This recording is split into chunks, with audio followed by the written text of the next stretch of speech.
Lección 1. El sumo sacerdote. Versículo base.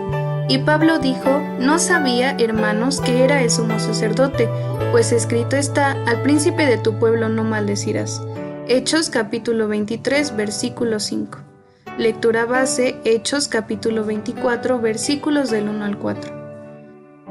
Objetivo: conocer cómo el sumo sacerdote determinaba la conducta del pueblo de Israel, la razón del respeto que le guardaban y el papel que cumplía ante el gobierno romano.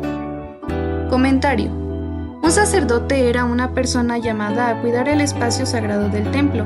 Su función era enseñar la ley de Dios, representar al pueblo ante Dios y anunciar la voluntad y la bendición de Dios sobre el pueblo. El sumo sacerdote era el único que podía entrar en la parte más interna del tabernáculo, que era llamado el lugar santísimo. Era un privilegio ser el sumo sacerdote, pues no era elegido por los israelitas, era elegido por Dios, y el Espíritu de Dios le guiaba. Los sacerdotes procuraban estar libres del pecado. Su vivir, sus actos y obras debían ser apegados estrictamente a la voluntad de Dios, y enseñaban al pueblo a diferenciar lo santo de lo profano, y ofrecía sacrificios para el perdón de los pecados. El oficio de sacerdote en Israel tiene su origen en Dios. Las Sagradas Escrituras mencionan que Melquisedec era sacerdote del Dios Altísimo. Sin embargo, con la liberación de Israel de la esclavitud en Egipto, Dios les entregó mandamientos, estatutos y leyes necesarias para su bien común, pero también les dio ordenanzas necesarias para tener su acercamiento espiritual para con Él, asignando a la tribu de Leví la función sacerdotal. Es por ello que el sacerdocio empezó a ocupar un lugar preponderante en la vida de cada israelita, tanto que el rey David estableció un rol para que las familias sacerdotales atendieran por turnos los oficios, siendo 24 turnos al año. Los sacerdotes ocuparon un lugar especial entre las tribus de Israel. Ellos realizaban funciones para sanación de los enfermos, pero ser líder espiritual era lo más importante.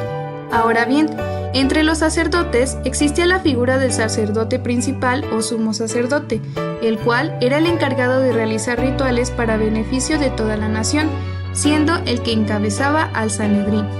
Cuando Dios terminó con la monarquía en Israel y la nación fue llevada a cautiverio, al regresar del cautiverio el sacerdote se convirtió, además de la figura espiritual, en una figura pública dentro de la nación. Por tanto, el sumo sacerdote ocupó liderazgo espiritual y liderazgo político, teniendo una figura de gran respeto y así también de gran responsabilidad. Sin embargo, cuando Israel fue parte del imperio de las provincias romanas, el sumo sacerdote dejó de ser la principal figura en el poder político, aunque seguía siendo un referente de autoridad espiritual y política. El sumo sacerdote, siendo un referente en la opinión pública de Israel, tenía el poder de mover a las personas para bien o para mal, debido a la influencia que tenía la religión en el pueblo judío, que seguía recurriendo a él, por lo que el Imperio Romano vio un aliado en el sumo sacerdote para sus propósitos de dominio en la región de Judea. La alianza entre Roma y el sumo sacerdote llevó a la nación israelita a vivir sometidos al Imperio Romano y a cumplir con sus obligaciones espirituales. Aunque ha concluido la sucesión sacerdotal, la Iglesia no está sin sacerdote, pues desde que nuestro Señor Jesús murió y resucitó, es el sumo sacerdote y eterno en la casa de Dios. Preguntas de refuerzo. Pregunta 1. ¿Cuál era la función de los sacerdotes? Malaquías capítulo 2, versículo 7. Pregunta 2. ¿Qué le correspondía enseñar al sacerdote? Ezequiel capítulo 44, versículo 23. Pregunta 3. Con respecto a los pecados, ¿qué oficio realizaba el sacerdote?